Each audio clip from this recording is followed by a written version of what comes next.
And then I saw a band he was in, another band called Lyra, and again just blew my mind. And so we started, hanging out together because we were doing sessions all the time, and then it was weird. We ended up like on, I think it was 3 different occasions, living right around the corner from each other. So it was obvious something meant for us to be together. It was just obvious.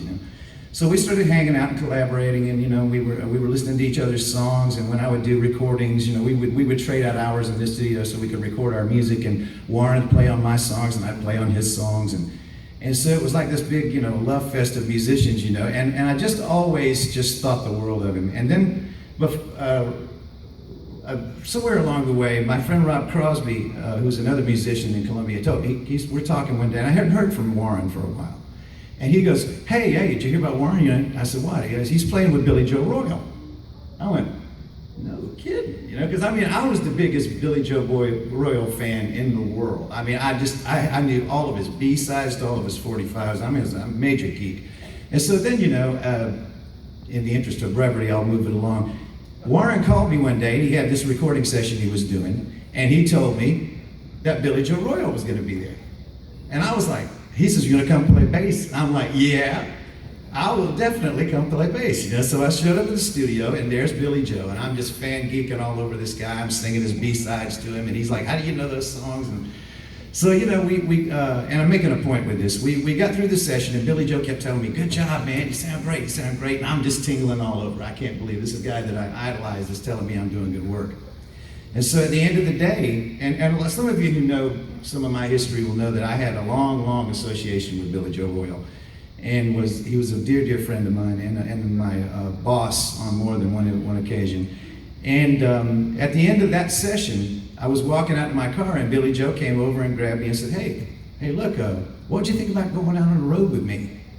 And he might as well just ask me if I wanted $1 million. And the point I'm getting to is none of that. That would not have happened without this guy right here. He's the one who made the introduction. And this led to, this was this was a big event in my life, because this led to, that was in 1978, and we were friends and collaborators, and I worked in his band off and on till last year when we lost him, when he passed away. And we talked on the phone probably once a month. It was more than just a professional relationship. So it's deeper than just he got me a gig. It was more so than that. And then I will say with some measure of pride, you can tell the Band of Oz, I said this, Julian, by the way. I found out from talking to Warren that he was going off to record with this band, the Band of Oz. And I had heard of the Band of Oz. We knew about him, but I had never seen him or anything. I didn't know much about him. But I knew that they had a good reputation, So I go, that's pretty cool, And he says, well, I've written this song, and they're going to record. And so he played me the song because it was Ocean Boulevard, and we all know what happened with that song. And so, yeah, that's good. So in a way, if you think about it, I heard Ocean Boulevard before the Band of Oz did. And I ended up, when I was in the Band of Oz, singing it 1,000 times.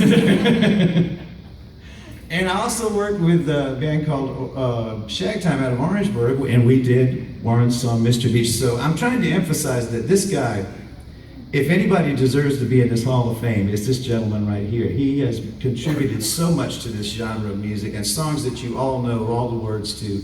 We had him come play at our songwriter festival that we did with the Rick Strickland Band, and the whole crowd was there. It was a packed house, and they were all singing every word to his songs. Every song we played, I could see every mouth moving. And I think it was a really moving experience for Warren too, and it was really cool for me as a guy that, is his friend and loves him very much, to put him in that position where he could see what he had accomplished. And I'll tell you right now, that there's not a better songwriter, there's not a better arranger, and there's not a better keyboard player on this planet that I've ever witnessed than Warren Moe's. And I'll tell you this other thing too, that on top of all that, and more importantly than all of that, there's not a better friend that you'll ever have. I love this guy dearly. He's like my brother, and it is my honor and distinct pleasure to give to him tonight this long overdue and very, very much deserved award and put him in the Hall of Fame. Would you please help me welcome my dear friend, Mr. Warren Moe's.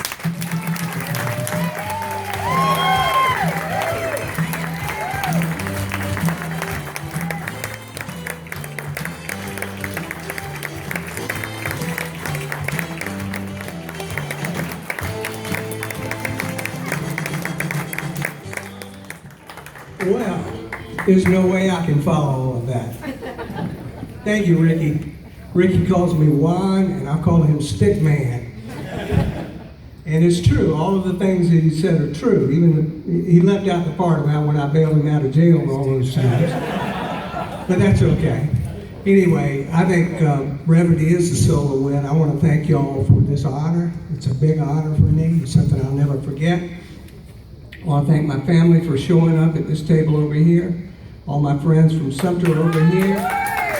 And I don't know if I really measure up to these other guys in the Hall of Fame, but I sure appreciate the thought. Thank you.